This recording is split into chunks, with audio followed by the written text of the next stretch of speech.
very much feel-good day for Conservatives gathered at the convention centre. Among them, Pierre Poilievre, who has been, and very much reaffirmed now as the continuing leader of the Conservative Party of Canada. Hello, everyone. I'm Michael Serapio. Yes, this is the CPAC special coverage of this convention, joined here by my colleague Marc-André Cossette, as well as Stephanie Levitz from the Globe and Mail, and Joël-Denis Bellavance from La Presse. Hello to, Marc-André and I've been here since the morning, but welcome to the two of you. Thank you for being here.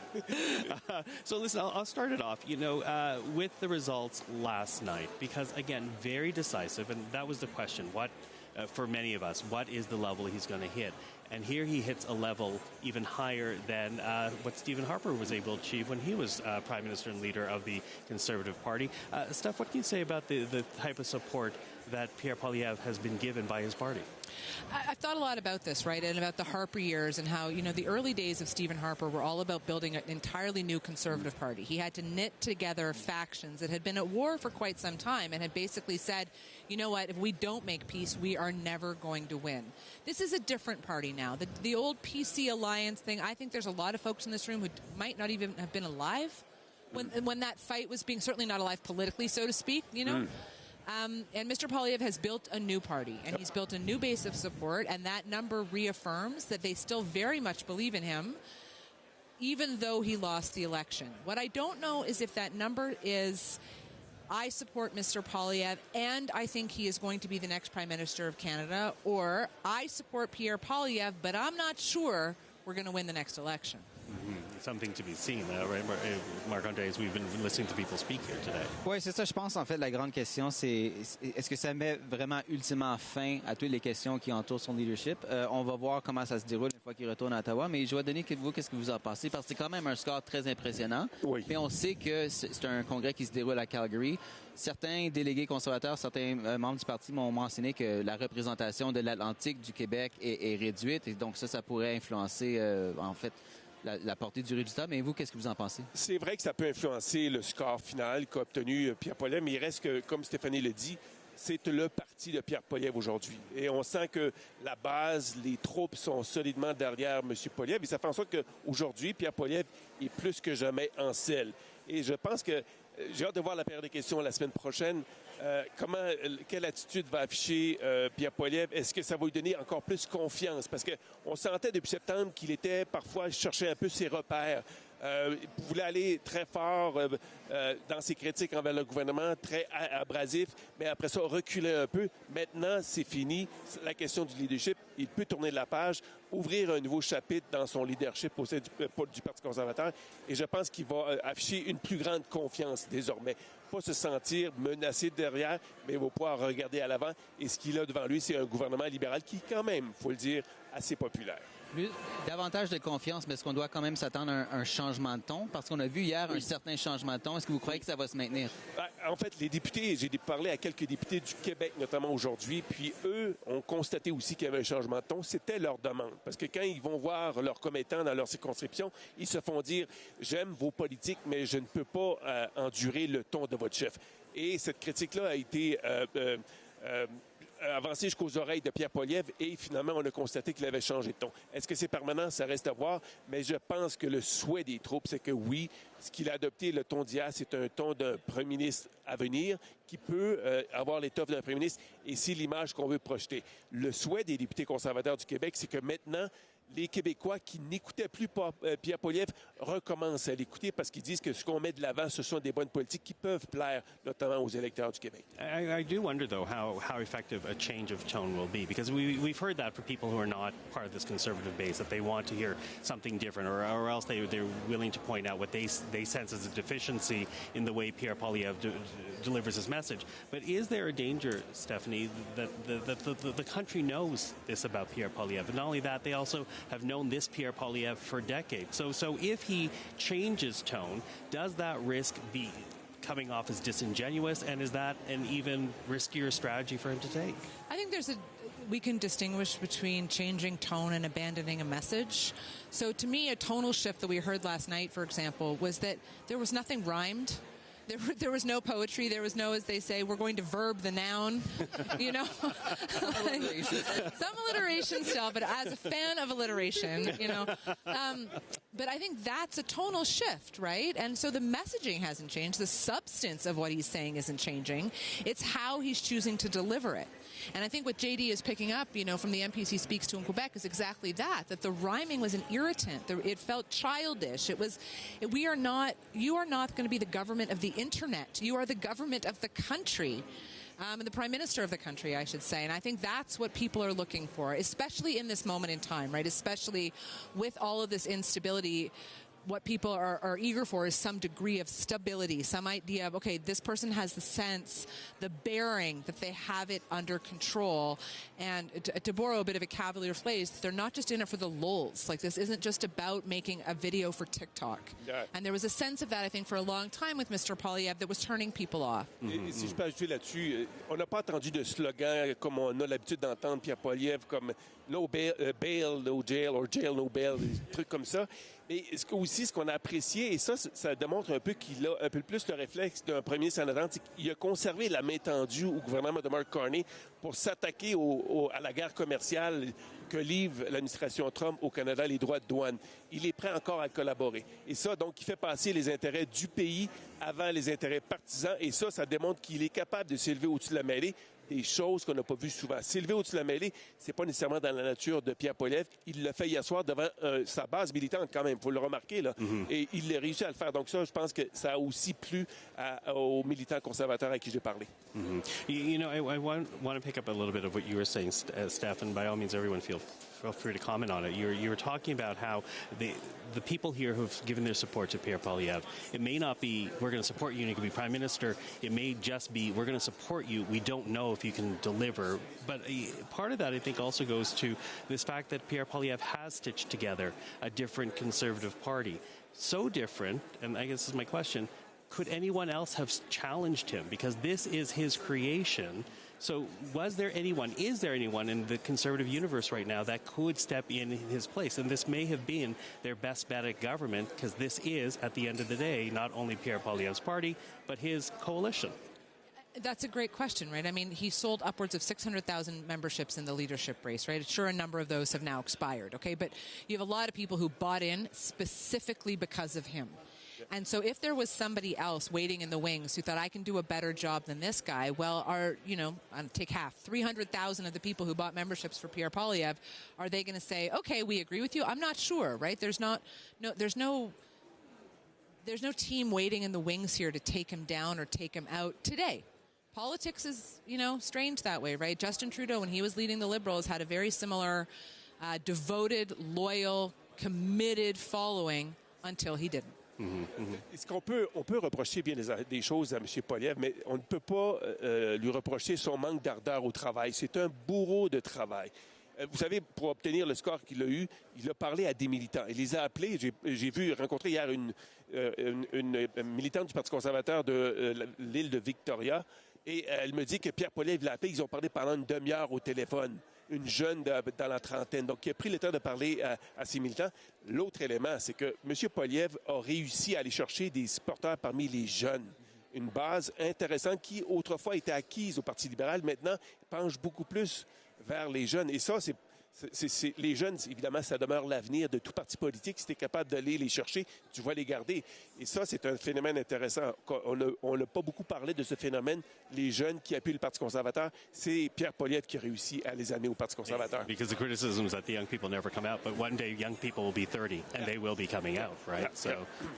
Oui, là-dessus, en fait, c'est une coalition vraiment très différente. Vous mentionnez les jeunes, mais aussi les travailleurs syndiqués, la classe ouvrière. On l'a entendu hier encore, Pierre Poilievre qui se veut le défenseur des gens ordinaires. Vraiment tout un contraste qu'il cherche à tracer avec M. Carney.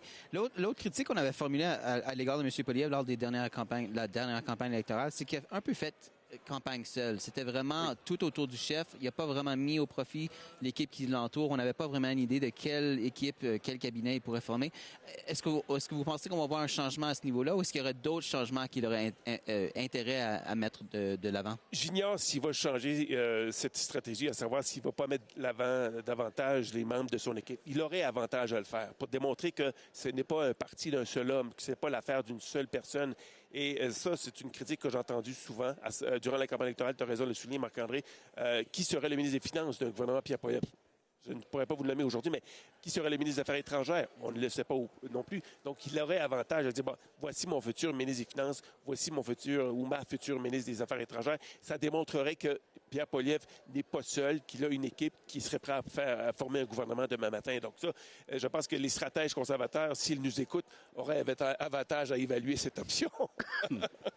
We have less than about a minute. Do you want to add to that at all? Yeah, I think it's just a big challenge that Mr. Poilievre has, though, in that regard, right, is the presidentialization of our politics. There has definitely been a change and a shift in this idea of, let's see the finance minister, let's see the foreign affairs minister. Now everything does get vested in one person.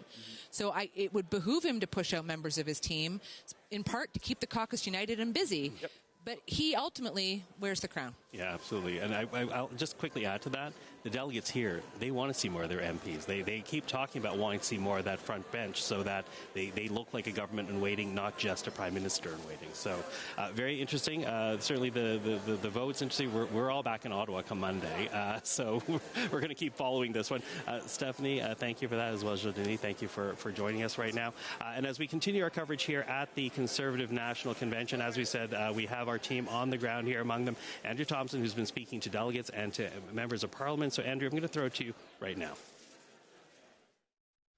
All right, I am with Michelle Badaluk. She is Vice President of the EDA in the Alberta riding of Edmonton Northwest. Good to talk with you. First, I want to ask you about how the party moves forward now that we have the result of that leadership review, 87% for Pierre Poilievre. What do you make of that number from the delegates here in Calgary? Honestly, I'm not surprised at all. It's kind of funny to me that the media keeps portraying us as being very divided and we're unsure of Pierre's leadership. As far as I'm concerned, that's a bunch of liberals putting their almost their feelings into our party. They're trying to get him out because they know he's a threat. They really do. He's doing a great job. He's a great speaker, and he's relentless. He is such a hard-working man. I've never seen a politician hustle that hard, even when there's no campaign. He's always working hard, and you can tell, like, he genuinely cares, not just for the Conservative Party, but for Canadians in general. I do want to ask you about the speech you gave last night and what you took away from it in terms of perhaps something you haven't heard from Pierre before that you think he's going to now take away from this convention as he returns to Parliament Hill, as he's talking to Canadians, and eventually as he gets back into campaign mode, even though we don't know when that next election might be. Yeah, I anticipate it's actually going to happen sooner than we think. But I've seen him speak so many times, so I didn't really hear anything that much different because his message has always been so consistent, and so has our platform in general, which is why I was so surprised that there are a few floor crossers not that long ago, because nothing has changed on our part. We're very good for being accountable and consistent in our party. So the only thing that he has to do moving forward is keep focusing on doing the work in Parliament like he always has been. And that's it. We just need to wait for an election, and we need to wait for people to wake up and see all of the damage that has been done in the past decade. It's quite alarming that they keep winning these elections. I mean, we all have eyes. We can see what our cities and our towns have turned into. So I just wish him all the luck in the world because he's such a hard worker and he's a great politician. So in terms of that issue of leadership, when Canadians are looking at Pierre Poilievre versus Mark Carney, you're confident that he can close that gap over time? Yeah, I have confidence in Pierre, and all of us have confidence in Pierre, and I think a lot of other Canadians that are on the fence have confidence in him. It's just a lot of the media, unfortunately. They're pushing out propaganda. They're trying to instill fear in people, which, I mean, they did that with the whole Donald Trump thing, which is why that whole elbows up propaganda went through, which is quite unfortunate. I mean, Donald Trump hasn't been in office for that long. You can only blame him for so much, right? But we saw what the Liberals did in the past 10 years. That's where the blame should go. So yeah, I have faith in him. I'm just waiting for everyone else to wake up because I'm unsure. Like, what has to happen in order for you to realize how bad things have gotten? Well, I want to ask you, take you beyond the leader, because political conventions aren't just about the leadership, although that review vote was a big part of why Conservatives are here in Calgary. What are some of the biggest issues with the party in terms of the operations, in terms of the policy that you wanted to see discussed here this weekend in Calgary? Honestly, a lot of the policies here are echoing what they've already been speaking about in Parliament, making sure that the public is safe, that we're doing something about the crime, drugs, mass migration when it's not regulated, when we don't have the proper resources to take care of us and them as well. So, I mean, it's not going to be anything unusual that we haven't already talked about, and we see eye to eye fairly consistently in the party, so that's always good. So I mentioned before, and you talked about this, we don't know when the next election would be, but in terms of the conversations you're having here with your fellow Conservatives, how ready do you see the Conservative Party of Canada for another election? I mean, money is always an issue for every party, the Liberals, NDP, Conservatives, because we're still recovering from the last election, but we do fairly good with donations. So, I mean, as soon as they call it, I'm sure we're going to be ready, because we have such a dedicated team of volunteers, and we are just ready to start door knocking as soon as they want to call it, because we just want change so desperately, and I'm sure most Canadians do too. All right, Michelle Badalek, Edmonton Northwest, really appreciate your time today. It's been a pleasure. Thank you. Andrew, thank you for that. CPAC's Andrew Thompson as he speaks to the delegates and to members of Parliament here in Calgary for the Conservative National Convention. And joining me right now is Steve Outhouse, the Conservative Party's campaign manager. Steve, thank you for making the time. Thanks, Michael. Glad to be here. So here you have a leader that has a huge percentage support of the people here in Calgary. What does this win allow him and the party now to do going forward? Yeah, I think it allows us, well, first of all, clarity. And to see the great result last night was very encouraging and allows us to focus at this point in time. I mean, there's obviously the important work that needs to be done in Parliament, work that needs to be done there. And then, of course, for myself on the campaign side, you know, with the support behind the leader, we can focus on getting ready for that election whenever it's going to come. Yeah. Does it put to bed the questions, the doubts that came out of April 2025 when the party didn't win the election? Well, from my perspective, I mean, there's always only been one choice to lead us in the next election, and that's Pierre Poilievre. You know, I know it's good that we have that discussion, and we do that as a movement, and we do that as a party, and I think the vote does put that to rest. I mean, it's politics. There's always going to be people, and there's always going to be views, but we are now, I believe, united and working together and ready to go forward. Are there any lessons to take out of 2025, though? Oh, I think in every campaign, I mean, it's going to be different the next time around. There's always lessons to be learned, and the issues keep shifting, and you know, I think, yes, what I'm hearing, I've had a chance to speak with literally hundreds of delegates since I've been here. A lot of candidates of record, you know, and being a candidate of record means that unfortunately they didn't win in their seat, and so they have lots of thoughts and feedback. Taking all of that and hearing, you know, from them directly has been good, from EDA presidents, and you know, we'll be looking at how we can do things moving forward, and that's going to give them the best chance of winning the next time around. Care to outline any of the issues I would like to outline my strategy. I have some charts, if we could just throw to those. No, I mean, like, we won't get into the details of the strategy, but, you know, I think there's two things. I mean, we obviously are very fortunate right now to have support of younger Canadians. Those are people for who cost of living, housing, you know, those things are of top of mind, and they don't want to see the government ignore those. They want to see a government that's responsive to that. We need to reach out to more of those folks and get them engaged in the political system, because I think we've all known, you know, sometimes younger voters vote less frequently than the older ones. And then when it comes to the other side, it's a both and. We did lose some voters, despite having historic numbers of votes last time around, and that is an amazing accomplishment. But we definitely did lose some, you know, older voters who decided to park their vote with Mark Carney and the Liberals last time around. And so we have to be listening to them and figure out how we, you know, what type of messaging and what type of policies will move them, you know, back to the party that they were comfortable, you know, supporting in the past. What it does not seem to imply, though, is any change in policy, because listening to the speech last night, it leaned in on the policy priorities that Pierre Poilievre has been outlining since his leadership run in 2022. So are you convinced that what was presented to the Canadian electorate in 2025 is a winnable policy platform the next time Canadians go to a vote? I think it's more of an evolution that's there, and again, I mean, to get into the raw politics of it, when our We're opponents, CPAC, you can do that. Yeah, that's okay. Just between us. Yeah. When our opponents are saying, please pivot, please move off of this, and the commentariat moves in that way about, oh, this won't work, it doesn't work, and so on. I mean, often that's just that's a tactic to get us to move off of that. They know that for many people, cost of living is the biggest issue. They can't afford to buy the food for their family they want to get a house and can't.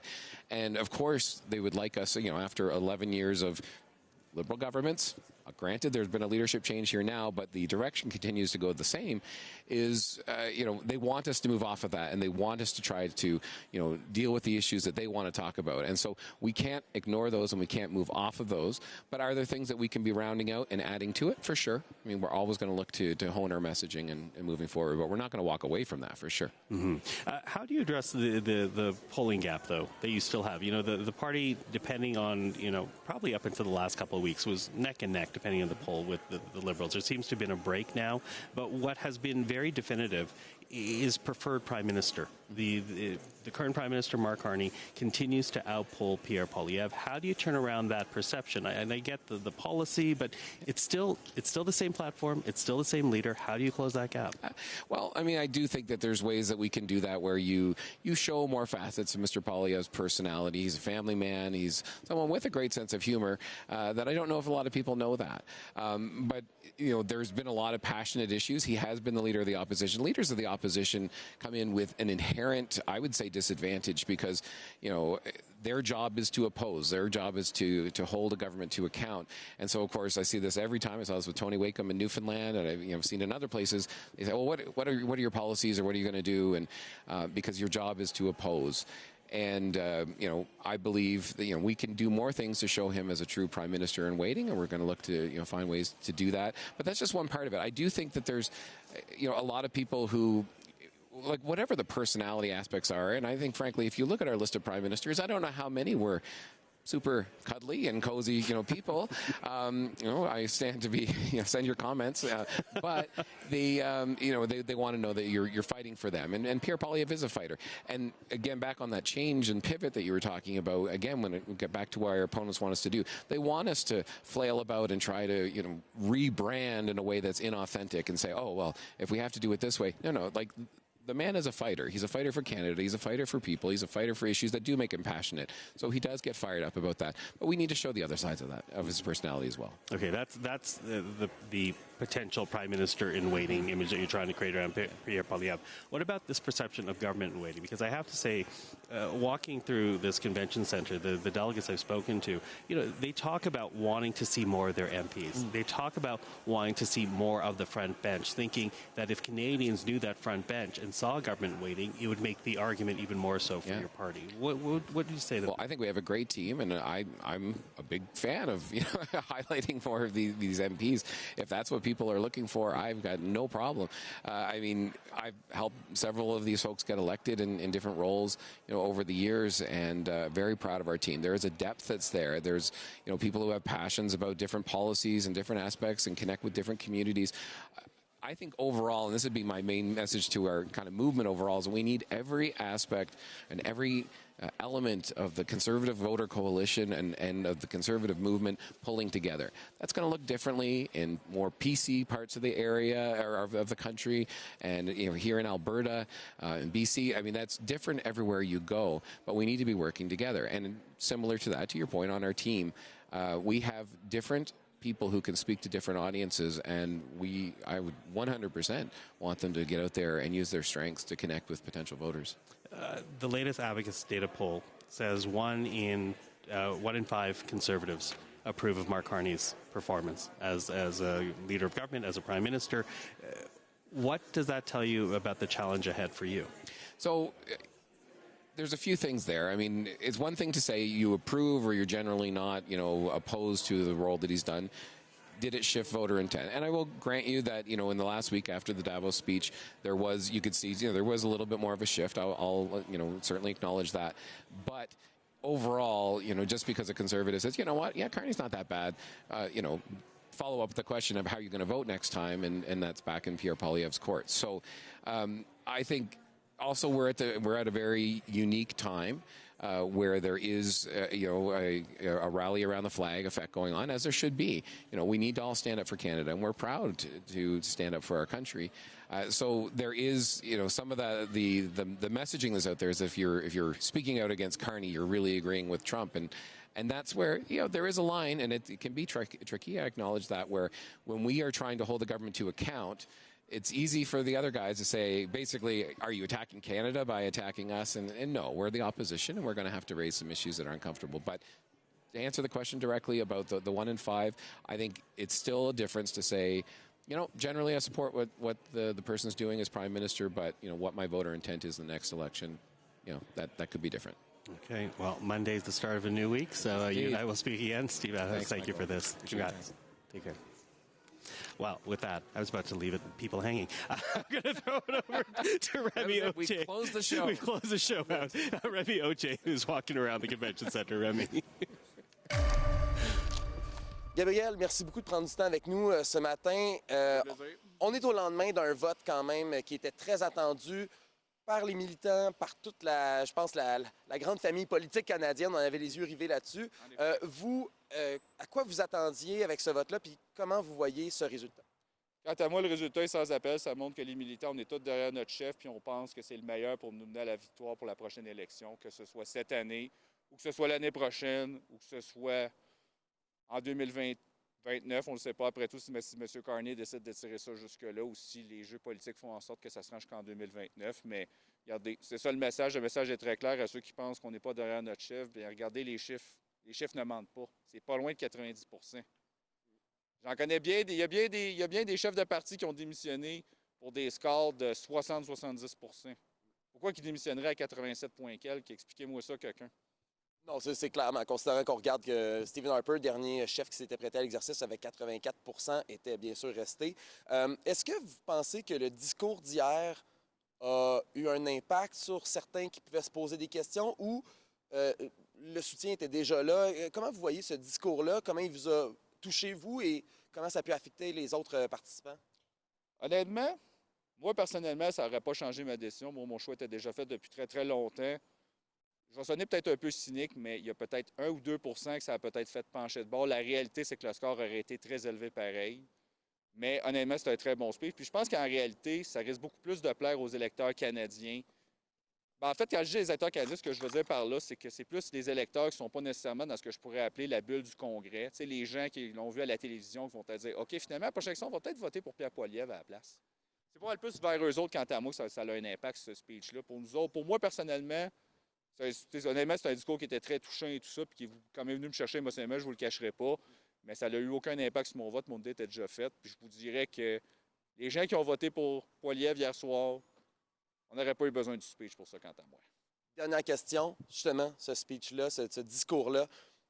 Quel est peut-être l'élément qui vous a le plus interpellé, qui vous a le plus touché? Vous avez dit que vous avez été touché émotionnellement, mais est-ce qu'il y a un élément, une ligne, un thème dans le discours qui vous a vraiment dit « Ah oui, là, qui vous a encore plus rassuré peut-être face à votre chef ou qui vous a le plus inspiré? » Bien, quand je dis être touché, c'est plutôt les thématiques qui ont été parlées, par exemple, la pauvreté puis les gens qui ont de la misère, d'arriver à la fin du mois. C'est sûr que moi, dans mon cas, ça donne que je suis une personne, je gagne assez bien ma vie. Fait que, je me sens, je vis pas ça. Mais quand je vois des situations comme ça, c'est sûr que j'ai pas le choix d'être un peu triste par rapport à ça. Puis je crois quand même que Pierre Poilievre, ça va être le meilleur pour régler les problèmes qu'on a au Canada. C'est pas les libéraux qui vont les régler, les problèmes. Écoutez, ça fait plus de 10 ans qu'ils sont au pouvoir. Là ils n'ont plus l'excuse de dire que c'est de la faute de Stephen Harper, les problèmes.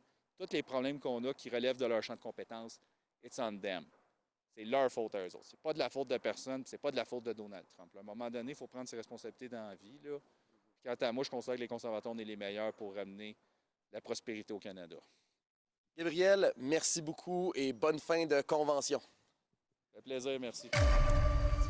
Bonjour, mesdames et messieurs. Ici Marc-André Cossette. Merci encore une fois d'être avec nous pour notre couverture intégrale de ce congrès national du Parti conservateur ici à Calgary. C'était mon collègue Rémi Autier qui échangeait avec l'un des quelques 2500 délégués rassemblés ici à Calgary. Évidemment, un discours, vous avez entendu, il réagissait au discours de M. Poilievre hier soir. Un discours qui a été très bien accueilli, je dirais, par l'ensemble des délégués, étant donné le score impressionnant de M. Poilievre, 87,4 des appuis qui appuient son leadership. Parmi eux, en fait, il y avait également Dimitri Soudas qui est présent ici au Congrès et avec qui j'ai eu la chance d'échanger plus tôt sur l'importance de ce vote pour M. Poilievre. Je vous invite à écouter cet échange avec M. Soudas. Dimitri Soudas, merci beaucoup d'être avec nous aujourd'hui. Avec plaisir. Alors, commençons avec ce résultat, un score quand même impressionnant de 87,4 un score qui dépasse donc celui de 84 établi par Stephen Harper en 2005. La base est donc solidement derrière M. Poilievre. Comment est-ce que vous analysez ce score? Donc, il y a plusieurs éléments. 84,6 en passant pour M. Harper. Juste ne pas oublier le point 6. J'ai toujours cette vieille habitude d'être toujours son porte-parole parfois. Donc, oui, un pourcentage pour M. Poilievre qui est incontestable. La vaste majorité des délégués qui se sont présentés ici ont voté pour lui donner une deuxième chance et d'être le chef conservateur lors de la prochaine élection. Avec une nuance, par contre. Au Congrès de 2005, c'est là la dernière fois où les membres conservateurs se sont prononcés s'ils ont confiance ou pas en leur chef. Il y avait un taux de participation de 78 %. Donc, 78 % des délégués éligibles se sont présentés pour voter. Tandis qu'aujourd'hui, 2026, on est plus ou moins à 55 % de taux de participation. Donc, seulement 55 % des délégués éligibles se sont présentés, sont venus ici à Calgary. Très peu de délégués du Canada Atlantique. Au Québec, il y a à peu près 960 délégués qui pouvaient venir à Calgary. Peut-être, il y a eu 100, 120 délégués qui sont venus, un pourcentage de 50 % de l'Ontario. Donc oui, sur le résultat, 87,4 % c'est très décisif, mais il faut aussi prendre en considération que le taux de participation était très faible. Donc, est-ce que vous croyez que ça met définitivement fin aux questions qui entourent son leadership? La beauté de la politique, c'est que le dernier chapitre n'est jamais écrit. Et ce que je vais vous dire, c'est présentement, est-ce qu'il y a des membres du caucus qui ne sont pas satisfaits avec le leadership de M. Poilievre? La réponse est oui. Est-ce qu'il y a des membres de son caucus qui ont voté non confiance en M. Poilievre? La réponse est aussi oui. Avec un score de 87,4 %, M. Poilievre maintenant doit reconvaincre son caucus qu'il est apte à évoluer. Les gens parlent d'un pivot, puis je ne sais pas ça veut dire quoi un pivot. Parce que sur le fond, M. Poilievre énonce des principes conservateurs tellement bons que parfois, Marc-André lui vole ça. La question sur M. Poilievre, c'est sur la forme, la façon qu'il fait les choses, la façon qu'il s'exprime. Plusieurs délégués ici, une chose qu'ils m'ont dit, c'est est-ce qu'il doit swinger sur toutes les balles qu'on lui envoie? Parfois, avoir un droit de réserve et dire, mais peut-être celle-ci, on n'a pas besoin d'attaquer, mais plutôt d'être premier ministrable et non pas le meilleur chef de l'opposition de l'histoire du Canada. Oui, vous avez évoqué le fait que les libéraux ont tendance à les piquer les politiques des conservateurs. Justement, hier, lors de son discours, on a eu droit à tous ces grands classiques. Ça faisait un peu comme les discours qu'on aurait pu entendre lors des dernières élections fédérales. Mais M. Poilievre a affirmé que la meilleure chose à propos d'être conservateur, c'est qu'on finit toujours par avoir raison. Et comme je l'ai mentionné, les libéraux, si on pense aux politiques qu'ils ont mis de l'avant, que ce soit la baisse des seuils d'immigration, l'élimination de la taxe carbone, la réforme de la mise en liberté sous caution, on propose, ça semble, les conservateurs proposent des politiques gagnantes, mais elles sont mises en œuvre par les libéraux. Alors, qu'est-ce que M. Poilievre doit faire maintenant, parce qu'il semble avoir des bonnes politiques, de faire des points, de marquer des points, mais d'aller gruger l'appui de Marc-André? Deux choses là-dessus. C'est clair que sur tous les partis politiques, le Parti libéral du Canada est le parti avec les principes qui sont le plus élastiques. Un jour, ils te disent que la taxe sur le carbone, si tu ne l'appuies pas, la planète va brûler. Et le lendemain, ils l'éliminent puis dire c'était la bonne chose à faire, c'était la meilleure chose à faire. Et vous avez dit, oui, M. Poilievre hier a dit que les libéraux lui donnent raison. Mais à politique, celui qui est derrière le bureau du premier ministre, à tort ou à raison, ce n'est pas celui qui a nécessairement eu l'idée en premier. Ce que M. Poilievre, très franchement, doit faire, c'est très simple. Parce que quand les Canadiens vont aux urnes, quand ils vont voter, ils se disent à qui est-ce que je veux donner les clés de l'auto? Quelle main est-ce que je veux avoir sur le volant? Et présentement, pour une rare fois, la question de l'urne, l'enjeu principal, c'est les affaires étrangères. C'est les changements géopolitiques hors Canada. Et le gros défi pour un chef de l'opposition officielle, c'est que le seul qui peut rencontrer le premier ministre britannique, le président français, aller en Chine c'est le premier ministre du Canada. Une chose qui serait à l'avantage de M. Poilievre, c'est de laisser le temps au temps. Pourquoi? Parce que Mark Carney a fait des promesses énormes. Il parle de bouger dans une rapidité comme du jamais vu. Donc, la barre est très haute. Et c'est la raison pour laquelle, une chose pour moi qui est certaine, c'est que présentement, la seule question que Mark Carney se pose à chaque soir avant de se coucher, c'est est-ce que je devrais déclencher des élections pour aller obtenir ma majorité? Et là-dessus, est-ce que vous croyez que c'est un scénario plausible ou éventuel? En tant qu'ancien stratège, je vous dirais qu'avec les sondages d'aujourd'hui, puis oubliez les intentions de vote, regardez les chiffres dans les sondages sur la favorabilité pour chaque chef. Et regardez les sondages en vous posant la question suivante. Quel chef tire son parti vers le haut et quel chef tire son parti vers le bas? Vous allez avoir ces réponses. Et ce que vous allez voir, c'est Mark Carney tire le Parti libéral du Canada vers le haut et Pierre Poilievre tire le Parti conservateur du Canada vers le bas. Donc, après avoir dit tout ça, Mark Carney, selon moi, en tant qu'ancien stratège, un has-been, je dis parfois, c'est presque inévitable de déclencher une élection. Pourquoi? Parce que, le risque de ne pas satisfaire les promesses qu'il a données aux Canadiens, et 2, on ne sait pas si dans 3 mois, 4 mois, si les sondages ne sont pas bons, si le caucus conservateur va décider de se débarrasser de Pierre Poilievre. Donc, le timing est idéal pour Mark Carney pour 2 raisons. Il demande aux Canadiens de lui donner un mandat fort sans avoir livré grand-chose jusqu'à date. Et 2, son adversaire idéal est le chef conservateur actuel. Très rapidement, en terminant, il nous reste à peu près 45 secondes. Donc, qu'est-ce que vous allez surveiller au cours des prochaines semaines alors? Prochaine semaine, ce qu'on va surveiller, c'est est-ce qu'il va y avoir d'autres transfuges dans les prochains jours, dans les prochaines semaines? C'est certain que la Chambre des communes est de retour. Et est-ce que Mark Carney va commencer à avoir certaines ententes ponctuelles? Le dossier qu'on doit surveiller le plus, selon moi, c'est ses ententes avec l'Alberta. Et évidemment, on verra comment la situation évolue côté en tout ce qui concerne le mouvement indépendantiste en Alberta, également au Québec. Ça risque d'être un printemps fort intéressant. Dimitri Soudas, merci encore une fois d'avoir été avec nous aujourd'hui. Merci. C'était mon entretien avec Dimitri Soudas, ancien directeur des communications du premier ministre Stephen Harper. Vous l'avez entendu, il s'est prononcé, il a donné son avis sur la stratégie que M. Poilievre et son parti voudront peut-être adopter pour préparer en fait le terrain pour ces prochaines élections fédérales, peu importe quand elles surviennent. Et selon lui, ça risque d'être possible au courant des prochains mois. Donc évidemment, il faudra voir. Les délégués ici rassemblés à Calgary ont évidemment tous aussi des idées là-dessus, à savoir comment le parti devrait se positionner. Là-dessus, mon collègue Andrew Thompson a eu l'occasion d'échanger avec bon nombre d'entre eux au cours des derniers jours. Je vous invite donc à écouter un de ces extraits. All right, Trevor Withers is a delegate from the riding of North Vancouver-Capilano in British Columbia. Trevor, good to see you. And look, I want to get your reaction to that number we heard, the 87% support for Pierre Poilievre's leadership from the delegates at this convention. What do you make of it? And to be honest with you, it's a bit higher than I actually anticipated going to this. I thought it was going to be closer to the 80% mark. But after hearing Pierre's speech, it was very inspiring. I actually got a bit of emotional after his talk about the story with Kyle, the guy who tried to take his life when he was battling with addictions. It was a very emotionally charged moment for me. And then the discussion further about what the Conservatives want to do and the vision for Canada going into the future, I think resonated with the crowd really well. And I got a lot of those people who were unsure about the future with Pierre Poilievre to really get on board.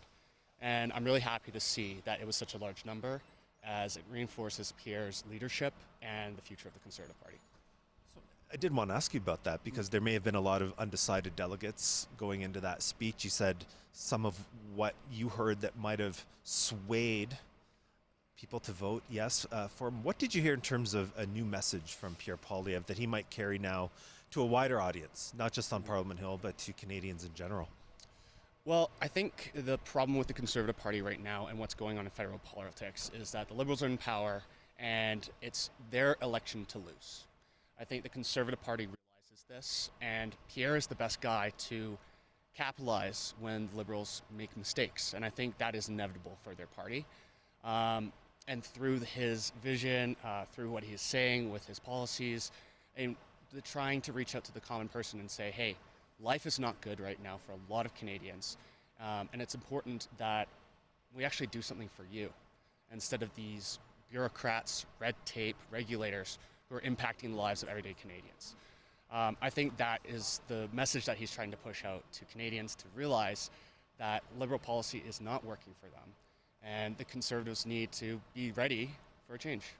And talk a bit about how that message needs to resonate where you're from in British Columbia, because the Conservatives did make some seat gains in that province last year in 2025, but again, it was not enough, as you say, to dislodge the Liberals from government. And of course, Vancouver, the ridings in that region are always a big battleground. Talk a bit about what Mr. Poilievre's message can be in your region going forward.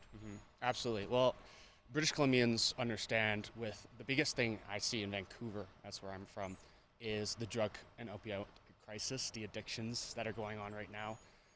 It's very sad to see. I work in the Railtown East Van area right now, and every day I go to work and I just see the catastrophe. A lot of this rides also on the BC NDP and their failures with the drug decriminalization acts. So I think Pierre really needs to discuss that a lot more with people who live in Vancouver and what he's going to actually do to help the BC provincial government also solve those problems. Do you think he needs to say more about kind of the wider issues Canada is facing in terms of the economy, in terms of threats to sovereignty, in terms of national unity? Absolutely. I think this is a downstream of the entire policy regulation that's going on now. The economics are causing a higher rate of drug crisis, people trying to escape. I think addiction is something that is very heavy for people, and it's something that they use to try and escape hard times. And I think that is a reason, or I guess what do you call it? A symptom of Liberal policy. Last question for you. I want to kind of take it back to this convention and the party's readiness and the party mood. You've obviously been talking to a lot of your colleagues and fellow members over the weekend. As you head forward, obviously we don't know when the next election campaign was going to be, but how ready do you think Conservatives are to fight the next campaign? Oh, just speaking from my own writing, speaking to other people from the other EDAs, Conservatives are always ready for anything. I know there's been some rumblings, Mark Carney calling a full election. Who knows? I try to stay out of that. But I know, speaking from experience with Conservatives I talk to every day, that we're always ready. We're always ready to campaign. I've worked on the last campaign with Stephen Curran, North Vancouver Seymour. We're ready to go. We will do anything to make sure Canadians have a chance. I volunteer my time on elections. That's what I like to do. I like to do the data. I like to do social media. I like to get out door knocking whenever I can. And I just know that we're ready to go at any time. Okay, Trevor Withers, North Vancouver Capilano. Thanks so much for your thoughts. Thank you very much. Nice meeting you. Andrew, thank you for that. And we're back inside the convention center as the lunch break continues here at the Conservative National Convention, but happy to be speaking with two people I love to speak with. Kim Wright, NDP strategist, beside her, Cole Hogan, Conservative strategist. Hello to both of you. Hello. Listen, I'm going to begin with you, Cole, because last night, obviously a huge level of support in that vote for Pierre Poilievre, 87.4%. Does that result put aside any questions about Pierre Poilievre's effectiveness and being the right choice for the Conservative Party? I think so. That was a pretty ringing endorsement from the membership. I think a pretty good barn burner of a speech. I would say also high on the EQ quotient, on the emotional intelligence scale for Pierre. So I think it demonstrated a bit of a shift in tone for Pierre to talk about more social issues and some things that are close to him that I think were very endearing to the membership. And the 87%, I think, is, truly a ringing endorsement. Do you think that speech influenced the vote last night? I think the membership kind of had their mind made up when they walked in the door, but I think the speech put it over the line. Okay, Kim, what do you say? Questions put to rest now? Oh, I think there's a lot of people who there was a resignation of, this was just how this weekend was going to work out. For political junkies like me, watching the results, good result, better than Harper, not quite as good as Jagmeet Singh or Jack Layton, but, good for what he needed to do. He left the divisive language for Danielle Smith's speech a few moments ago and tried to make people feel like there's a bit of steady as you go. Although I will say, the man needs to read some history books because there's some things in there that were historically very inaccurate. Yeah, care to elaborate? There was a comment he made about how those who were putting in spikes on the railroad in the frozen ice didn't give up. Sir, I'm not sure they were allowed to give up, so there's some questions about how he revised some history, but I'll leave that for others. Okay, we'll leave that for others. You know, you talk about him securing the base coal, but I wonder how you grow it. Because we were discussing it yesterday, the numbers that show that there is a gap between the priorities of the Conservative base versus the priorities of Canadians who do not vote Conservative. How do you bridge that gap when, in that speech last night, yes, there was a slight tonal change. Yes, there was more almost a personal touch to it. There was no sloganeering in that speech. But in terms of policy, very much what we've heard since 2022. Yeah, when we were speaking yesterday, we talked about the need for Pierre to be consistent, but to also branch out, to bring on those extra million voters that we talked about. And in particular, I think that takes place in Ontario and in British Columbia, where we saw gains in the last election. So while we have the broad Conservative message and the Conservatives that we're talking to here in Alberta, truly the base and the bedrock of Conservatism, there needs to be a BC and a Ontario-facing message to bridge all of Conservatism together to appeal to Canadians more broadly. And I think we saw, linking in some of the history, your mileage may vary on parts of it, but I think bridging that into the message of Canada today, and for young Canadians in particular, why they don't see the country working for them, why they don't see, being industrious, working hard doesn't get you what it used to. And I think Pierre's message spoke to that generation, and I think that's how they can get to that extra million votes. Mm-hmm. And without a doubt, Kim, there are more young people attached to this party than there were before Pierre Poilievre. Oh, absolutely. But there was an interesting tone to his speech last night. It was almost the next campaign will be an "I told you so" campaign. He's like, well, we won the debates and we won the student vote and we got more votes than we've ever gotten before. And Mr. Carney's taking all of our Conservative ideas, but we'll do it better. It almost said he was setting up a campaign for, see, we told you so. And I'm not sure that's what people were looking for. I think there was delegates I had been talking to were looking for a little bit more contrition. He didn't win his seat in Carleton on election night. All the measuring of drapes that was happening for their government didn't materialize. There are some big challenges. He's had floor crossings and very public breaking up and potentially more to come. There wasn't a, what's my plan going forward? Other than I don't give up and I'm going to wag my finger later on. That's not really a strategy, and hope isn't a strategy. And I think that's going to be a challenge for Mr. Outhouse and Mr. Poilievre in the days and weeks and years to come. I'm not quite as bullish that we're going to have a spring election as others. Yeah, well, we'll see what happens with the spring election. And just to be clear for folks at home, speculative at this point. There's no plans underway. It is, though, the talk that's happening in Ottawa. Picking up on your point, has the party learned enough out of 2025? Because we always knew that Pierre Poilievre was going to do well with this delegation, because again the survey showed with the latest Abacus, 79% of the base support him. So that was his starting point coming into Calgary, and then you have a room full of delegates that the party has been working very hard to get in here to reaffirm that kind of support for Pierre Poilievre. So I think none of that is a shock. But up against that are floor crossers, and when Pierre Poilievre was asked about those floor crossers, asked if he had to change anything, he said no. So have lessons been learned, or are they just being ignored? So part of the effort of getting to this point for the 87% was to do the internal work so we can do the external work of bringing on Canadians. I think there's been a lot of reflection that Pierre and his team have heard from Canadians and the membership at large. A lot of that is happening at an event like this, of course. And I think that, Pierre did a lot of rounds of phone calls. I even got one to talk about sort of what he needs to do differently, what he needs to do next. And he was actually consulting, doing some of that Mulrooney-era approach where you consult very broadly and bring everything back in and see what you can do differently. So I think there's been an effort to reflect while not sacrificing the conservative principles that got us here, because, never has an opposition leader gotten more done in government. In the end of the Trudeau era, and for Mark Carney, they move on policies that Pierre Poilievre originates. He sets the conversation, and then the Liberals respond. That was the tail end of the Trudeau government. And Mark Carney's government, the policies that they lead on or try to act on are mostly they're conversations that Pierre Poilievre and the Conservatives have dominated. So that's not something that Conservatives here want to see change. They want him to maintain that pace and that rhythm while also taking some lessons learned from the last election because, yes, we did not form government, and many people were beleaguered by the fact that, we were 20 points up and then we still lost due to Trump and then Carney coming in. So that's a reality, but no one's ignoring that, and here was an effort to rally the troops, take some lessons learned, and present the best foot forward for the next election. Okay, but if Trudeau ran with ideas that were presented by Pierre Poilievre, if Carney ran with ideas that were presented by Pierre Poilievre, and you look at the polling numbers, and the party is actually neck and neck with the Liberals oftentimes, but where they lag horribly is in leadership.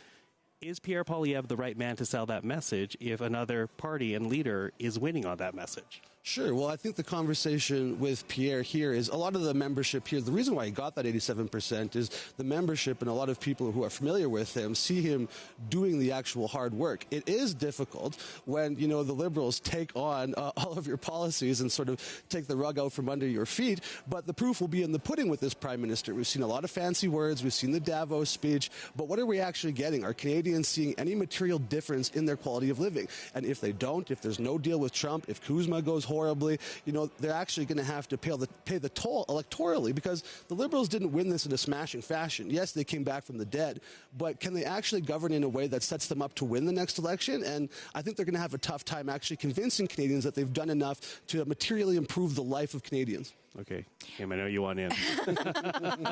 I would say that things that materially advance the lives of Canadians are things like the dental care program and pharmacare program that were directly because of the New Democrats in Parliament and pushing that because it has seismically changed people's lives being able to have access to those services. The question I would have for Mr. Poilievre and his team is, it was great he called you and some other folks and said all the nice things and showed up to, fancy downtown Toronto, Albany Club, conservative places that he basically had said, it'd be a cold day in hell before he showed up in. But then he was there because he was worried about a leadership vote. The question becomes what happens on Monday and Tuesday and the months and weeks ahead. Is it going to be back to business as usual? There was some, pretty words that we have heard from the Conservatives that they've changed the personnel, the policies, and yet, folks that ran his campaign last time were around this weekend. So was it a bit of a shell game to get through this convention? Maybe. And are there more floor crossings to come? Because if you don't believe you need to make some changes after people have called out your House leader and whip for being aggressive with staff, not making people feel welcomed and loved in Parliament or even in the party, I think he's got some real challenges going forward. And, the other thing we haven't talked about is the New Democrats are about to elect a new leader. Depending on who that is, and I certainly have my preference of who that is, that's going to shift the dynamics entirely as well. So maybe he gets squeezed out on both the left and the right because Mr. Carney certainly has some conservative tendencies. So where does that authenticity hit? Where does Pierre Poilievre find himself? That's going to be those questions. Okay, well, we are watching, and I will say, I think many Conservatives would like the NDP to do better when it comes I think there are some people who think they've got safe now seats, Conservative seats in places like Northern Ontario and such. They do not. Let's be very clear. The New Democrats want those seats back and are going to take them back. Okay, Kim Wright, she gets the last word. Sorry, Cole. That's all right. But we'll speak on Thursday. Okay, Cole Hogan, Kim Wright, thank you for that. Thanks, Mike. Well, as we continue our coverage of the Conservative Convention here in Calgary, let's go back to Remy Autier, who is outside in the hall speaking to delegates as well as to members of Parliament. Remy. Monsieur Brodie, merci beaucoup pour votre temps aujourd'hui. Je vais vous poser une question qu'on pose à tout le monde ce matin. Hier, vote de confiance, 87,4 %. Vous en pensez quoi et quel message ça envoie selon vous? Je trouve que c'est mérité. M. Poilievre a touché tous les points sensibles d'une façon appropriée, puis appropriée aussi pour la situation canadienne. Ça démontre aussi un peu de maturité, je dirais pas un peu de maturité, c'est qu'il continue à maturer comme politicien, alors c'est un bon signe. Par le passé, là, les deux derniers chefs avant M. Poilievre M. O'Toole, M. Scheer, après une élection, on leur a montré la porte. Est-ce que le parti a un peu appris de cette situation-là? Est-ce que vous voyez ça comme on devrait au moins donner toujours une deuxième chance? Est-ce qu'il y a un apprentissage? Je ne pense pas que c'est une question de donner une chance. Je pense que M. Poilievre projette davantage les idées et les convictions des membres du parti. Puis c'est dans ce sens-là qu'il mérite notre appui. Et vous ne sentez pas que il y a je ne sais pas, vous allez sûrement parler des gens au cours de la fin de semaine. Vous ne sentez pas que, par exemple, il y a vraiment des appuis dans une région du pays, mais moins dans l'autre? Est-ce que vous pensez que son soutien est assez égal un peu partout? Comment vous sentez ça? Vous qui venez de l'Atlantique, qui est une région où parfois les conservateurs ont un peu de difficulté à percer, est-ce que vous sentez qu'il est capable d'avoir des échos, de parler aux gens un peu partout au pays? Bien, les gens qui sont ici sont déjà du Parti conservateur. Alors, c'est un groupe qui pense peut-être un peu différemment de l'ensemble de la population. C'est certainement vrai pour le coin d'où moi je viens, le coin de Moncton. Aussi avec les gens, des membres de ma famille. Les autres, ils pensent que je suis devenu fasciste. Je ne sais pas pourquoi. Moi, je ne me vois pas comme fasciste. Alors, malheureusement, c'est une approche qui semble jouer positivement aux yeux de la population générale. Mais c'est vraiment négatif, dans le sens que les gens qui nous opposent devraient nous opposer sur les idées, pas sur une projection de personnalité qui vaut rien, finalement. En terminant, vous l'avez dit, ici, c'est des gens qui sont un peu différents de la population générale, c'est des convaincus. On a quand même vu dans les sondages que le soutien, semble-t-il, à M. Poilievre était un peu plus bas que pour M. Carney. Est-ce que vous estimez... Quand on regarde ce vote-là, j'ai l'impression que les délégués ici estiment que M. Poilievre va être capable de remonter cette pente-là. Vous estimez que ça va être possible? Mais je pense surtout que on pense que M. Poilievre, c'est vraiment notre candidat. Okay? On pourrait en nommer d'autres. Il y a d'autres gens dans le parti qui ont beaucoup de valeur, mais il sera probablement traité de la même façon que M. Poilievre est traité par les médias. Les gens sont beaucoup, d'après moi, les gens sont beaucoup influencés par les médias. Puis ils vont, chaque fois que... Alors c'est dans ce sens-là, il y a certaines approches. Je m'explique difficilement là, pourquoi il y a un appui assez important quand même pour le Parti conservateur général, puis que M. Poilievre, on ne voit pas le même appui au niveau de M. Poilievre. Ça, c'est un mystère. Mais d'après nous, les gens du parti qui connaissons un peu mieux les gens qui nous représentent, M. Poilievre, c'est une très bonne personne pour le Canada. Merci beaucoup, M. Brodie, et on vous laisse aller voter sur les résolutions aujourd'hui. Merci beaucoup. Ça me fait plaisir. C'était mon collègue Rémi Autier qui échangeait avec l'un des quelques 2500 délégués rassemblés ici à Calgary dans le cadre du Congrès national du Parti conservateur. Évidemment, vous l'avez entendu, ce délégué accueillait favorablement le discours de Pierre Poilievre hier soir. Un discours qui, on doit le dire, a été bien reçu par l'ensemble des partisans dans cette pièce, mis à part peut-être ceux qui sont ici à titre d'observateurs, donc d'autres partis. Parmi eux, Alexandre Boulerice, député néo-démocrate de la circonscription de Rosemont, la Petite-Patrie. J'ai eu l'occasion d'échanger avec lui plus tôt aujourd'hui. Je vous invite à écouter cet entretien. Alexandre Boulerice, merci beaucoup d'être avec nous. Ça fait plaisir. Alors, 87,4 quand même un résultat très impressionnant, très convaincant pour M. Poilievre. Vous avez entendu le discours. Qu'est-ce que vous en avez pensé et surtout, qu'est-ce que vous avez pensé de ce résultat? C'est pas des résultats qui sont si étonnants que ça.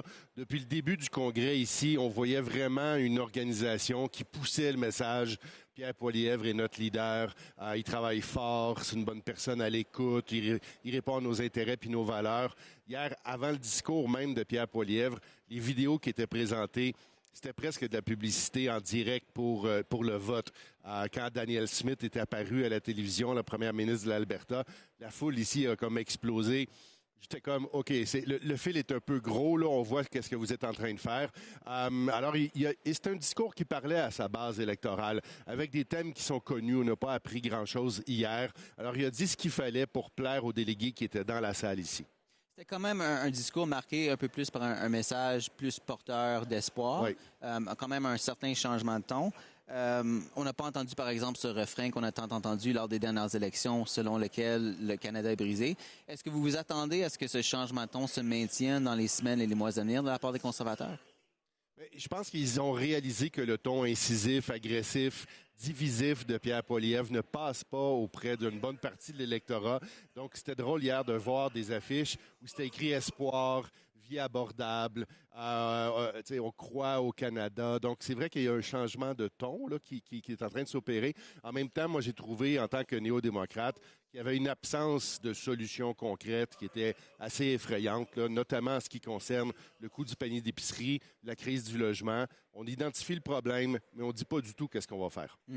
C'est un discours qui s'adressait quand même. Il a noté certains gains importants pour les conservateurs lors des dernières élections. On peut penser aux gains qu'ils ont faits parmi certains groupes d'électeurs, les jeunes, la classe ouvrière, les travailleurs syndiqués, même des groupes qu'on associait par le passé fréquemment au NPD. Est-ce que vous croyez que ces électeurs... en fait, comment est-ce que vous expliquez que vous avez perdu ces groupes d'électeurs aux mains des conservateurs? Mais la machine publicitaire des conservateurs est telle, puis les fonds qu'ils ont font en sorte qu'ils sont capables de passer un message, notamment sur le fait vous avez fait tout ce qu'on vous demandait de faire. Vous avez été à l'école, vous avez trouvé un travail, vous êtes vraiment assidu, mais vous n'êtes pas capable d'arriver et vous ne voyez pas d'espoir, par exemple, pour vous acheter une maison. Et ça, c'est une analyse qu'on partage. L'identification du problème, elle est bonne. Mais après ça, qu'est-ce que vous allez faire pour être capable de régler ça? C'est là où j'ai l'impression qu'il manque le gros morceau. Mais ils ont été capables de dire à cet électorat, notamment jeune, on comprend votre situation puis on comprend votre problème. Et ça semble avoir été suffisant. Mais ça ne sera pas suffisant éternellement. Hier, à un moment donné, M. Poilievre, sa solution, c'était on va bâtir des maisons canadiennes sur des terrains canadiens avec des matériaux canadiens. OK, mais qui va bâtir la maison? Combien elle va coûter? Puis est-ce que les salaires vont être suffisants pour être capable de se l'acheter puis d'être capable de payer l'hypothèque? Ça, là-dessus, il n'y a absolument rien. Il n'y a rien non plus sur le logement social. Comment ça se fait que toutes les solutions hors marché sont complètement évacuées du discours des conservateurs? C'est que ce n'est pas dans leur logiciel de base non plus. Eux autres, c'est le marché qui va régler le problème. C'est tout. Nous, ce qu'on va faire comme NPD, c'est de dire le problème est là. Mais la vraie solution, c'est de faire comme les pays européens puis scandinaves, puis avoir une part importante de notre parc immobilier qui est hors marché, comme des coopératives d'habitation, par exemple. Mais ça, c'est un petit peu plus long à expliquer. Je vous entends dire que le diagnostic, c'est le bon, mais en même temps, on a constaté quand même, je pense qu'on peut le dire, un certain effondrement du NPD. Les gens se sont rangés derrière les conservateurs. Vous dites qu'il leur manque le gros morceau, mais en même temps, les gens se sont rangés derrière eux et non le NPD. Je dirais qu'on a perdu des votes aux mains des conservateurs. On a aussi beaucoup perdu aux mains des libéraux. C'est sûr, ouais. Parce qu'il y a eu un effet, on ne veut tellement pas avoir une politique à la Donald Trump. M. Poilievre nous fait peur. On ne veut pas le retour des conservateurs. Moi, je peux vous dire qu'à Montréal, il y avait des électeurs qui, presque les larmes aux yeux, nous disaient on votait NPD dans les 2, 3, 4 dernières élections, mais cette fois-ci, je n'ai pas le choix. Je vais voter libéral parce que je veux tellement pas que M. Poilievre rentre. Alors ça l'a joué énormément à notre désavantage parce que le mode de scrutin favorise deux grands partis politiques. Revenons conservateurs. Si on constate ou si on observe chez cette portion de l'électorat qui pourrait voter conservateur, ces conservateurs accessibles, comme on les appelle, ce qu'ils souhaitent voir de la part de M. Poilievre, c'est un changement de ton, plus de politique. Vous êtes aux communes depuis près de 15 ans, c'est ça? Exactement. Vous avez donc eu la chance de côtoyer M. Poilievre. Ça fait longtemps qu'on suggère qu'il devrait changer un peu d'approche. C'est pas forcément son genre. Vous, qu'est-ce que vous attendez à voir de sa part au cours des prochains mois? Bien, c'est sûr que je ne souhaite pas qu'il s'améliore tant que ça parce que c'est pas dans l'intérêt de la gauche ou des progressistes de voir les conservateurs reprendre du poil de la bête. Mais M. Poilievre est un combattant. Il aime la joute parlementaire et il ne connaît pas grand-chose à part ça. Hein. Il a commencé sa carrière comme adjoint parlementaire, devenu député, secrétaire d'État et ensuite de ça, ministre et là, chef de parti.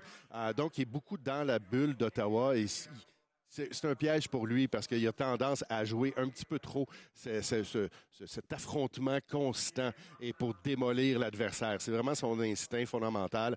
Mais je pense que ça peut lui jouer des vilains tours. On l'a vu, là, il était à 25 % à l'avance dans les sondages il y a un an. il n'a quand même pas gagné les élections. Évidemment, votre parti, actuellement, il y a toute une course au leadership qui se déroule. Le parti se cherche, je pense qu'on peut le dire, l'NPD, on cherche à savoir de quel camp il va se ranger et est-ce que ce sera un parti qui va plus se concentrer sur les enjeux du coût de la vie, de l'abordabilité ou plutôt les questions sociales, si on peut les appeler ainsi. Qu'est-ce que vous pensez que le parti va ultimement choisir et dans quelle mesure est-ce que ça risque de compliquer la tâche de vraiment vous distinguer des conservateurs et des libéraux et d'aller regagner ces électeurs que vous avez perdus?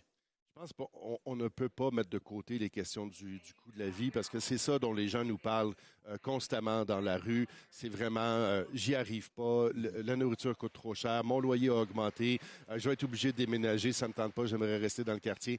Alors je pense que ça, c'est inévitable. On va toujours être là pour défendre les minorités puis les causes sociales ou sociétales, mais je pense que le cœur de l'intérêt de l'électorat, la majorité des gens sont concernés, sont préoccupés par ces enjeux-là. Après ça, comment ça va être discuter, aborder, comment ça va être expliqué aux gens. Bien là, il y a des styles de leadership qui sont différents en ce moment. Puis là, à la fin du mois de mars, il y aura un ou une nouveau chef au NPD.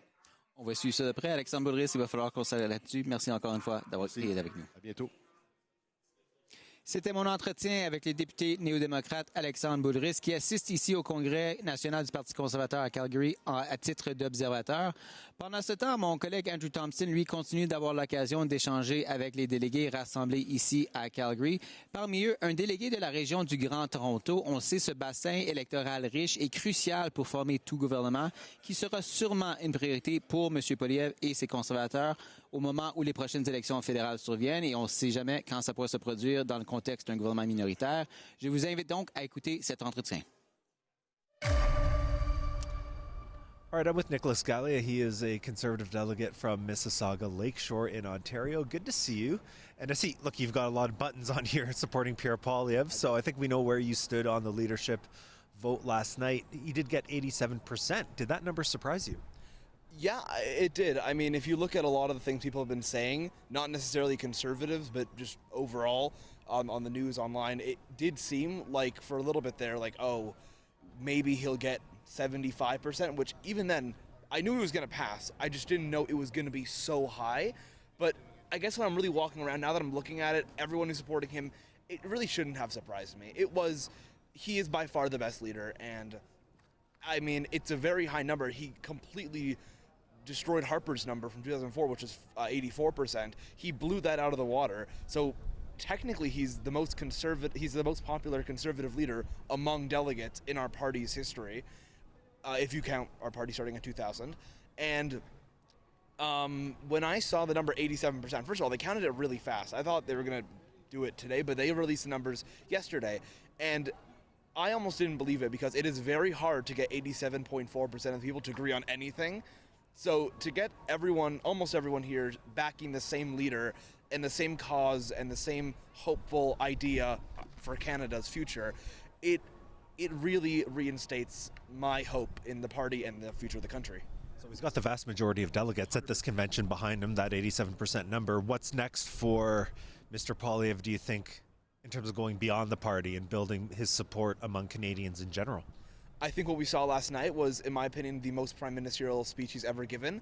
He really seemed like somebody who is not only really electable, but he went against all of, in my opinion, the false rhetoric that a lot of people have been saying about him, how he's divisive, how he's rude, or how he's really, I'm trying to think of words I'm forgetting here, but how people are saying he is not a good leader, and what he said and his entire speech yesterday proved otherwise. He gave the strongest and most powerful speech I think I've ever heard in my life. He tackled policy, he tackled future, hope, he united the delegates, and he was able to bring some personal aspects into there of what it's like to be on the road constantly.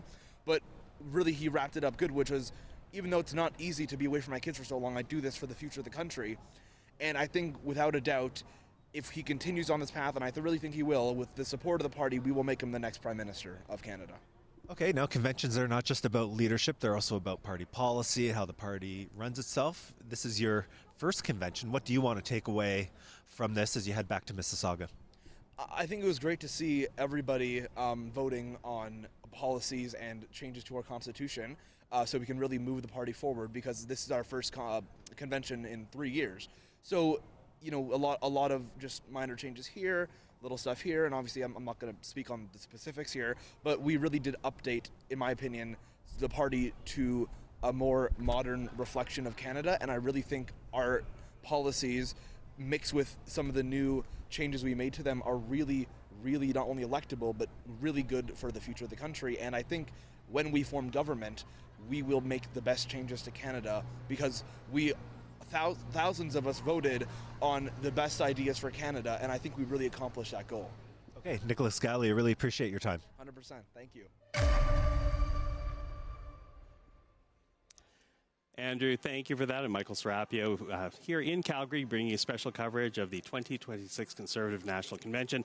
Joining us right now, Ian Brodie, former Chief of Staff to Prime Minister Harper, former Executive Director of the Conservative Party of Canada. Ian, thank you for taking the time. Michael, thanks for having me. So listen, we were, just talking off camera before it came on, and you found that speech really worthwhile highlighting in our discussion today. What was it about that speech that you want to talk about today? Yeah, I think there's two pieces to the speech, and I have a slightly different read than I think some of the coverage this morning. First of all, there was a different tone in terms of maybe a quieter, cooler intensity, which I think was a change from the last election campaign. But I think the big change was, you remember the last election and the run-up to the election, Poilievre's comment was about Canada's broken. And some people heard it. I don't think he meant it that way, but I think some people heard that as kind of down on Canada. Last night's speech was all about, throughout the entire speech, this country's been around for a long time. It was built by tough people who got through tough times together. That's the kind of country that we get. That's the kind of people who move here from other parts of the world. People come here to work hard to achieve what they want for their families and for their communities, and that's the future that we have together. It was a patriotic appeal, almost a nationalistic appeal. It was different from Poilievre of a year ago, Poilievre of last election campaign. I think that gives him some options over the course of the next couple of months. As things with the United States, Mr. Carney has a big challenge to obviously with the United States. We don't know how that's going to turn out. I think he gave himself some options to build on that very populist, patriotic, with the people who built the country message into whatever comes of the Canada-U.S. side. And it came through to me very strongly. He kept coming back to the same theme about tough people built this country. They did a good job. It's incumbent on us to continue to do a good job. I thought that was a marked difference of tone from the last election campaign. Mm-hmm. Very positive and gives him some options for the future.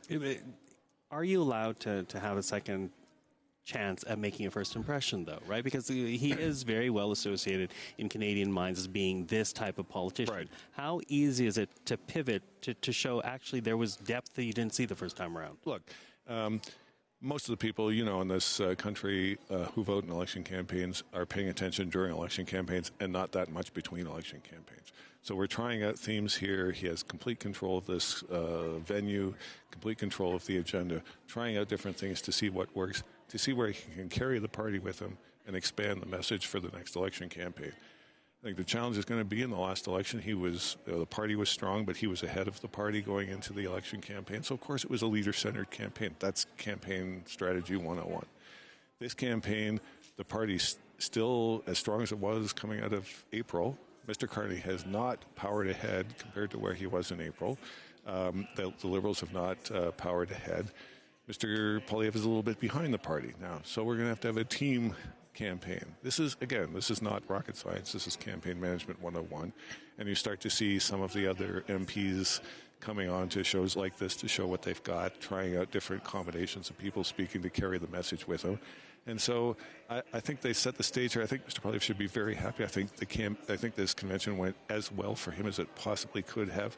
That was well planned and well executed, and that part of the message gives him options for the next, whatever we have to the next election campaign. Yeah, well, the good question. Right.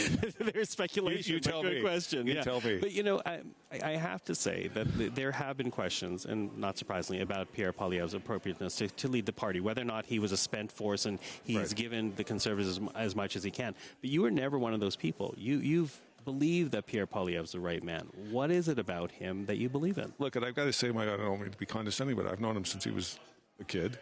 I certainly have known him since he was a very junior staffer on the Hill, long before he ran. We spent a lot of time together over those years because he wanted to learn the trade. I have never met anybody in politics who is as focused and as disciplined about the job that needs to be done. He will formulate his strategy to the moment that he has. He formed himself into the ideal person to run against Justin Trudeau. And now the shift is to make himself the ideal person to run against Mark Carney.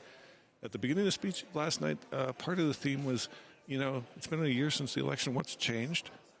If there's an election this spring, I think that's a good campaign, ad set. You could run 10 or 12 good campaign ads for the Conservative Party. It didn't have to feature Pierre Poilievre. The feature Mark Carney's promises of last year and ask, what's changed? Why are we having an early election campaign when not much has been accomplished? And so he left himself a little bit of space on that too. I thought the speech was carefully crafted. The messages today were carefully crafted. Last night and today were carefully crafted, and it gives him many options for the course of the next 3 months, maybe 6 months, year to election campaign. I thought it was extremely well executed. Now, you were executive director of this party. I was. When it was newly formed. That's right, bringing yes. together the PCs as well as the Canadian Alliance /Reform.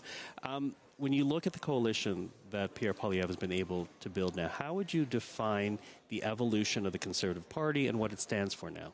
Well, the first thing to know is that the economic situation has completely changed. And so as a result, the politics that lays on top of that has completely changed too. When Mr. Harper was running in 2006 and throughout most of his time in office as Prime Minister, there was the country was firing on all cylinders. We were doing well internationally. We were doing well economically. The middle class was thriving. And over the course of the last 10 years, that's just no longer the case. And so you have a country that's divided into two parts. There's people who own their own home. Maybe they have a pension, security for the future. They're worried about Trump. They're worried about AI things and so forth, and they want Carney to protect them from that. There's another 45% of the country every day it grows bigger who are worried about how they're going to pay for their groceries next week. They're not sure how they can fill the car with gas. They've given up on trying to buy a house. For them, Trump is a sideshow that's not relevant. Greenland, who cares? How am I going to pay for things next week? And Poilievre has really moved the party into that space. That's the big open space in politics. That has meant losing a few of the older voters that we were used to having in Mr. Harper's day. I think that pulling back some of those voters and mobilizing more of the people who are really living in conditions of really serious economic crisis is the challenge running into the campaign. And I don't think Mr. Carney is very well placed for either of those movements. I think he's at risk of losing people on both ends of that spectrum. Like what has changed in the past year?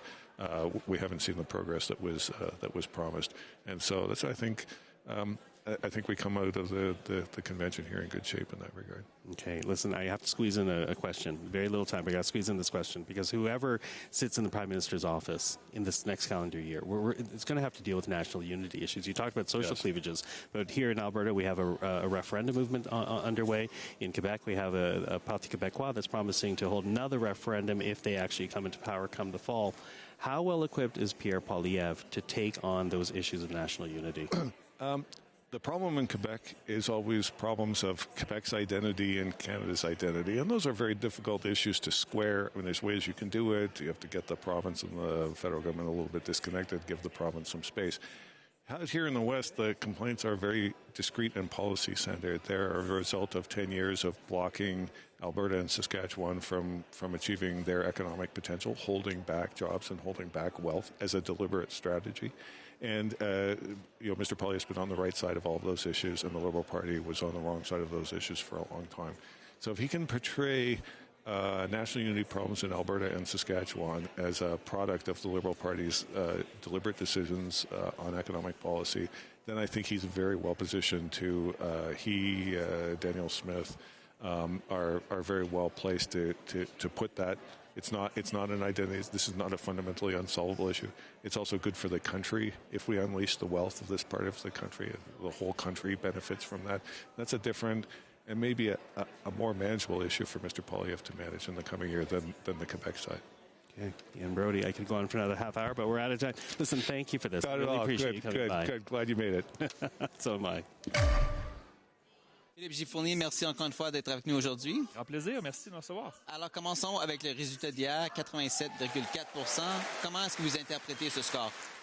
J'interprétais plusieurs chiffres possibles pour M. Poilievre. Des chiffres entre 70 et 80 auraient été difficiles.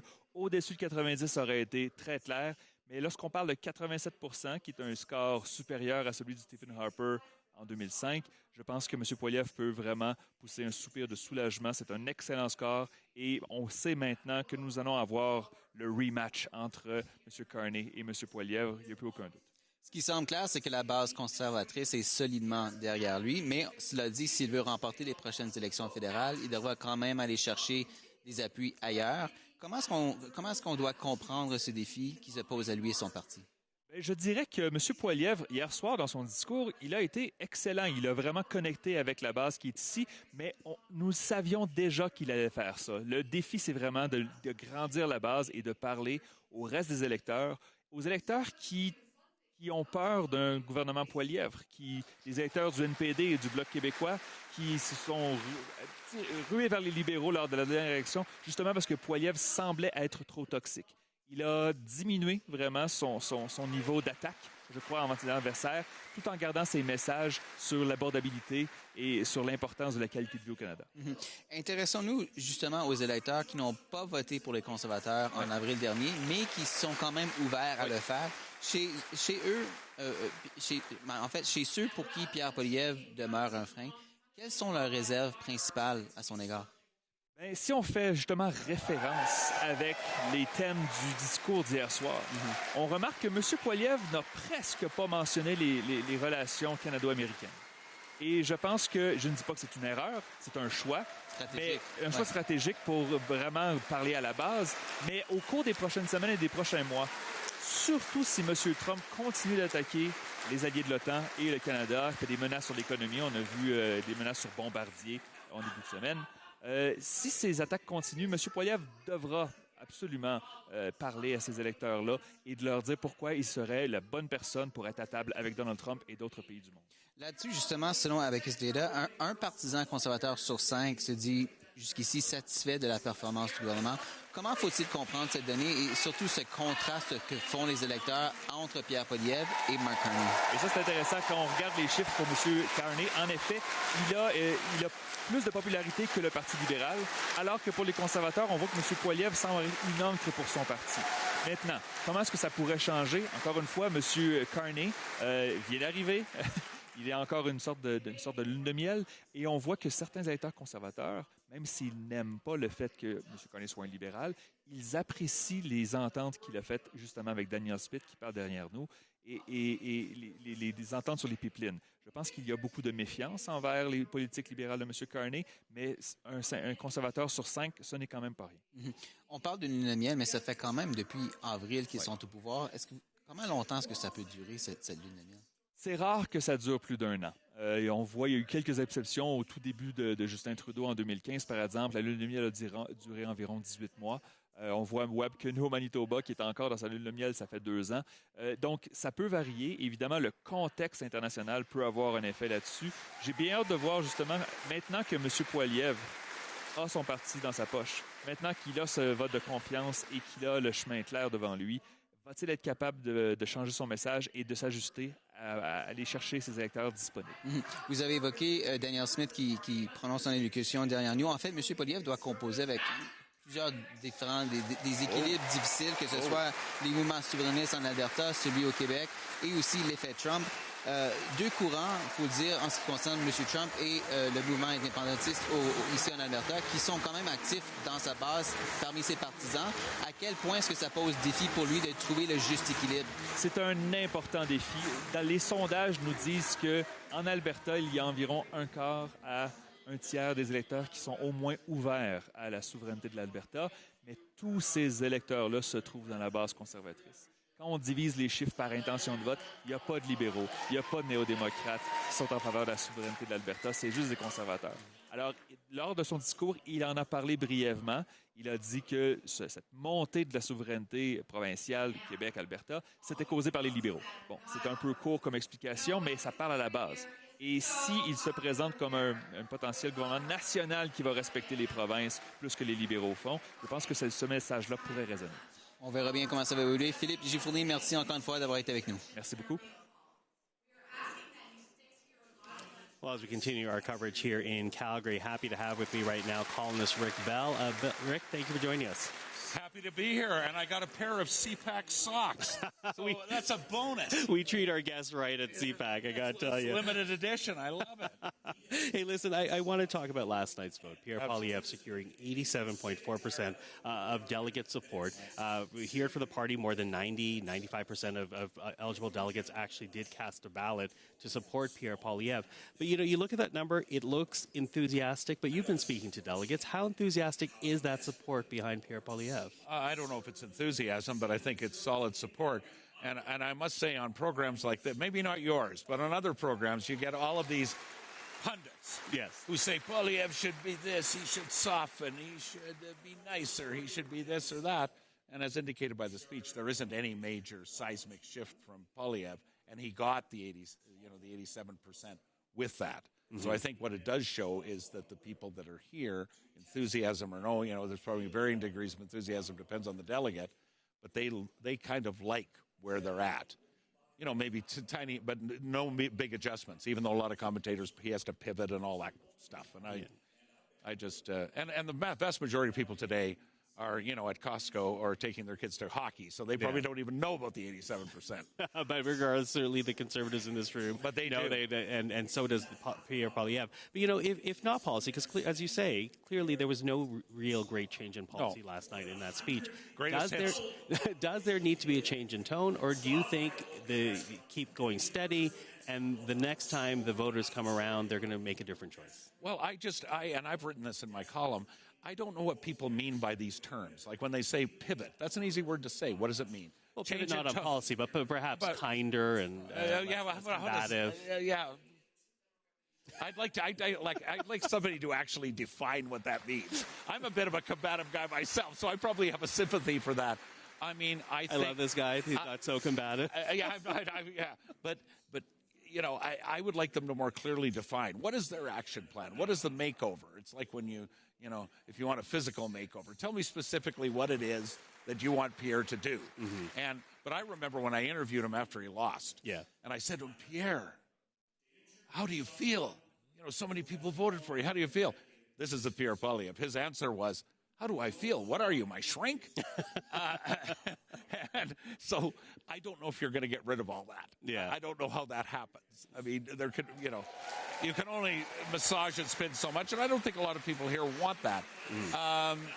Maybe acting a little more prime ministerial on occasion or something. I mean, but that's all minor stuff. The reality is they're going after that cost of living, quality of life file, and I think they're solidly behind that, and crime, and these various issues, and I think they're still going to push hard on that. Okay, so the platform from the Conservative standpoint, from Pierre Poilievre's standpoint, doesn't change much, at least at this point. We'll see what happens come Monday. And his populism, and his populism is popular. Yeah, well, and a little bit dovetailing to that, because popular, without a doubt, the vote last night was topic number one amongst Conservatives here in the convention. Correct. Topic number two, Alberta separatism. Absolutely. Those who support it, those who have questions around it. What would you say about how that issue has reared itself in the hallways of this convention center?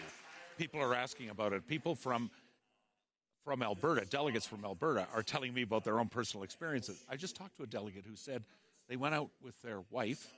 They came back 15 minutes later, she signed the petition. And they did. It was a complete surprise. The petition to try to get a referendum. To try to get a referendum. Yeah. So, I mean, I think in Alberta, they're just asking, but outside, the delegates from Ontario, places like that, they're asking, how big is this movement? It's not going to succeed, but how much, what's behind it? Because remember, unlike Quebec separatism, we do not have a separatist party in the House of Commons. We don't have a separatist party in the legislature. So, these guys are doing that. This is grassroots. Yeah. We don't have all these public intellectuals coming out in favor of separatism, and yet it looks like they'll probably get the number of signatures needed to put it on the ballot in the fall. Yeah. Because people are upset. Upset over the Trudeau Liberals and the policy around Alberta, or is it deeper? Is it deeper than that? It's more, of course, it's deeper in the sense of it's more historic. Western alienation did not start. It was exacerbated. There's a big word for you in the Trudeau years, but it's always been there. But it has come up more, And there isn't as much confidence. This is a little secret I'm going to tell you in things like the Memorandum of Understanding. There's still a lot of skepticism about whether that's real. So the fact that Carney said, oh, we're going to make a deal and it's going to be this and going to be that, the jury is still out on that. So a lot of people are just upset. It's not so much, it's upset with Ottawa, whatever that means. But obviously Trudeau was a big part of that. But, and they didn't win in the election. Alberta, Yeah. Well, it's interesting with that MOU. There's a number of priorities in that MOU, but everyone in Alberta is very much, not everyone, but a lot of people I've spoken to here, very much focused on delivering that pipeline. If a pipeline proposal is accepted, if they start moving on it before the fall, is that enough to take the wind out of the sails of this independence movement? I don't think it's going to happen by then, because even Danielle Smith, I believe, I saw a news story where she appeared to a club in Calgary saying they're going to put forward their thing in June. The vote's probably going to be in September. The chances of the project's office actually making something, approval, happen that quickly, it's probably not going to happen quickly enough for the vote. So I think that skepticism will remain. And it's not a skepticism just based on the pipeline. It's a skepticism because their hearts have been broken. Albertans are people whose hearts have been broken. So somebody says, well, I want a new relationship with you. Yeah, but my heart's been broken so many times. So I'm going to be far more skeptical, far more cautious. I'm not just going to jump in and go, you must be real this time. Carney's the real guy. It's going to take a lot more than that, because there are these disappointments of the past that keep rearing up. And there are more questions than just the pipeline. There's questions about Alberta's place in Confederation, Alberta's voice in Confederation. We're contributing a lot to this country. But is our voice equal to the contribution we're making? A lot of Albertans would say no. So that ultimately, that is the test to... That's an emotional Carney. thing. It's a test to Mr. Poilievre. Yes, as well. Yes. I mean, he mentioned separatism in Quebec and separatism in Alberta. And when Ontario Premier Doug Ford double dog dared Danielle Smith to say to the separatists, enough is enough. Yeah. She did not say that. She said there were as many as 1 million people who had lost hope. A million in Alberta. Big number. And she wasn't prepared to throw them under the bus. So that tells you what the climate is here. Yeah. It in no way means that Danielle Smith is a separatist. Yeah. But what it does mean is that there is the professors call it alienation, but the anger, disappointment is real. And I have talked to people who I never expected would sign it just to get the vote. Now, a lot of them, may I caution you, yes, are not necessarily even separatist. They're send Ottawa a message people. There's also those people who are signing, who are saying, what will wake them up? Maybe this will wake them up. Well, without a doubt, Pierre Poilievre leaves this place with the support of his party. We'll see how that manifests itself on Monday when Parliament returns. Listen, Rick, we're out of time. Thank you for that. I was smiling, trying not to smile, but you're a foot away from my face saying that I broke your heart. I never meant to break your heart, Rick Bell. No, not you personally. You're the one guy in Ontario who didn't break our heart. Okay, never. Thank you. And thanks for the socks. You're very welcome. Columnist Rick Bell.